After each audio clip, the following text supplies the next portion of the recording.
لو لعب المنتخب التونسي من بداية المباراة مثل ما لعب آخر 15 دقيقة من المباراة، لكن كل العتاب سيكون على المدرب سامي طرابلسي في شيئين: أولا العامل النفسي، ثم إسداس التونيكتي على دكة البدلاء. من بداية المباراة واضح على المنتخب التونسي الخوف واستقبال اللعب من المنتخب النيجيري. ليس هذا المنتخب التونسي اللي شفناه في المباراة الأولى، لم يكن هناك ضغط على الأطراف أو العرضيات، وما شفنا نفس الرقم 9 المنصوري في الشوط الأول. وفي الشوط الثاني ما شفناش بان المدرب سامي طرابلسي عطى أي تعليمات بين الشوطين، وكأن اللاعبين دخلوا استراحوا ثم رجعوا للمباراة. المنتخب النيجيري استغل هذا العام ولم يرحم منتخب تونس عن طريق أوسيمان ولقمان.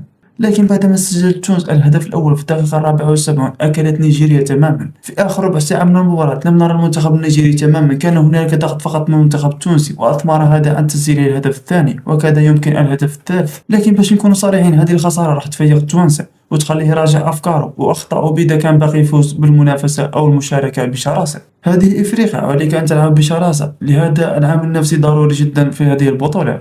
يجب على المنتخب التونسي الفوز في المباراة القادمة بفارق كبير لفرض اسمه من جديد والتأهل إلى الدور الثاني.